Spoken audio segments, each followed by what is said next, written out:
নমস্কার, সনাতন ধর্ম কথা চ্যানেলে আপনাদের সবাইকে স্বাগত।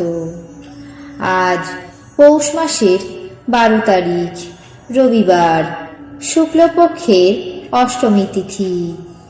মহাভারতের আদি পর্বের 190তম অধ্যায়ে কর্ণের যুদ্ধ বিরতি পর্ব শুরু করব। নারায়ণং নমস্কৃত্য নরং চৈব নরোত্তমং দেবীং সরস্বতীং ব্যাসাং ততো জয়মুদীরয়েৎ। সকল ব্রাহ্মণগণ বললেন, তোমাদের ভয় নেই, আমরা তোমাদের হয়ে শত্রুর সঙ্গে যুদ্ধ করতে প্রস্তুত আছি। অর্জুন মৃদু হেসে তাদেরকে বললেন, আপনারা আমাদের পাশে থেকে শুধুমাত্র দেখতে থাকুন। যেমন মন্ত্রের মাধ্যমে ওঝা বিষ নিবারণ করে, তেমনি আমি সুচাগ্র বাণ দ্বারা এদেরকে নিবারণ করছি। এই কথা বলে অর্জুন শুষ্ক একটি বাণ হাতে নিয়ে ভীমের সঙ্গে পর্বতের মতো দৃঢ়ভাবে দাঁড়িয়ে রইলেন। তারপর ভীম অর্জুন যুদ্ধে উদ্যত রাজাদের দেখে তাদেরকে আক্রমণ করলেন। রণক্ষেত্রে ব্রাহ্মণদেরও বিনাশ হয়ে থাকে, এই কথা বলে ক্ষত্রিয় রাজাগণ দ্রুত বেগে ব্রাহ্মণদের দিকে ধাবিত হল। মহাতেজা কর্ণ অর্জুনের দিকে গমন করলেন। মদ্ররাজ শল্য ভীমকে আক্রমণ করলেন। পরে দুর্যোধন এবং অন্যান্য রাজাগণ ব্রাহ্মণদের সঙ্গে ধীরে ধীরে যুদ্ধে অবতীর্ণ হলেন। তারপর অর্জুন প্রকাণ্ড বাণ আকর্ষণ করে শত শত তীর দিয়ে কর্ণকে বিদ্ধ করতে লাগলেন। কর্ণ অর্জুনের বাণে বিমোহিত হয়ে অতি কষ্টে তা নিবারণ করলেন। তারা পরস্পরকে বীরত্ব দেখিয়ে বলতে লাগলেন, তুমি যা করছো আমি তার প্রতিফল দিচ্ছি। এই মুহূর্তে আমি আমার বাহুবলের প্রচণ্ড ক্ষমতা তোমাকে দেখাবো।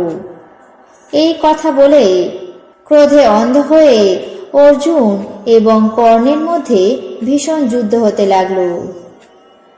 তাদের সেনাগণ অর্জুনের বাণে আহত হয়ে পড়ল।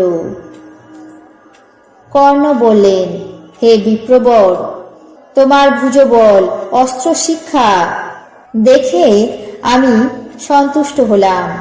আমার মনে হচ্ছে তুমি মূর্তিমান ধনুর্বেদ, কিংবা রাম অথবা সূর্য। নিজের স্বরূপ ঢেকে ব্রাহ্মণ বেশে আমার সঙ্গে যুদ্ধ করছো। আমি ক্রুদ্ধ হলে সাক্ষাৎ ইন্দ্র কিংবা পাণ্ডুপুত্র অর্জুন ছাড়া অন্য কেউই আমার সঙ্গে যুদ্ধ করতে পারে না। অর্জুন বললেন, হে কর্ণ, আমি ধনুর্বেদ নই, আমি প্রতাপশালী রামও নই, আমি ব্রাহ্মণ। গুরুর উপদেশে ব্রাহ্ম এবং পৌরন্দর অস্ত্রে সুশিক্ষিত হয়েছি।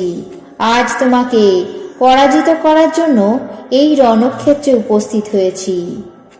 কর্ণ ব্রাহ্মণরূপী অর্জুনের এই কথা শুনে ব্রাহ্মণের তেজ স্বীকার করে তৎক্ষণাৎ যুদ্ধ থেকে বিরত হলেন। কিন্তু অপরদিকে বলবিদ্যা সম্পন্ন মদ্ররাজ শল্য এবং ভীমের মধ্যে পরস্পর দ্বন্দ্ব যুদ্ধ হতে লাগল। তারা উভয়ে প্রচণ্ড বেগে উভয়কে মুষ্টাঘাত করতে লাগলেন। পরে কুরুশ্রেষ্ঠ ভীম বাহু দ্বারা শল্যরাজকে ভূমিতে পতিত করলেন। তাই দেখে ব্রাহ্মণগণ হাসতে লাগলেন।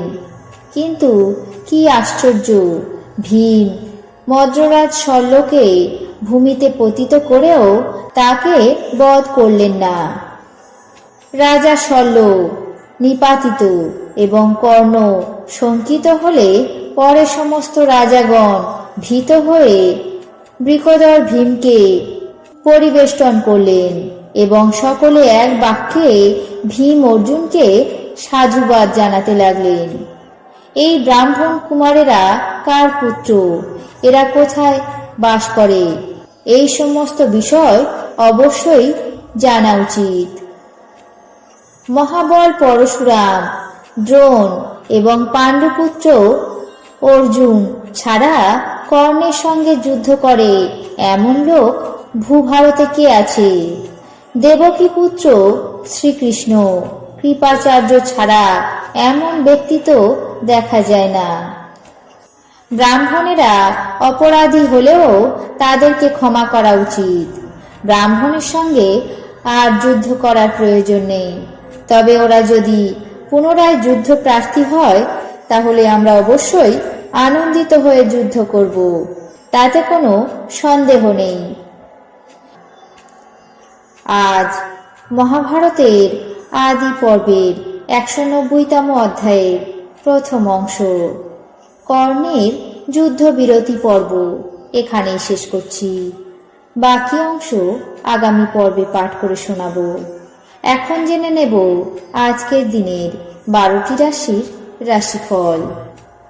মেষ চিন্তামুক্ত, বৃষ জলে ভয়, মিথুন সিদ্ধান্তে অটল, কর্কট সর্বভঙ্গ, সিংহ আর্থিক অবনতি, কন্যা সুযোগ কাজে লাগান, তুলা পদ থেকে অপসারিত, বৃশ্চিক অবৈধ সম্পর্ক, ধনু গোলযোগ, মকর সুখ সম্ভোগ, কুম্ভ আর্থিক স্থিতি, মীন ঋণ যোগ। এই ছিল আজকের দিনের 12টি রাশির রাশিফল। আপনাদের কেমন লাগলো তা অবশ্যই কমেন্ট বক্সে জানাবেন।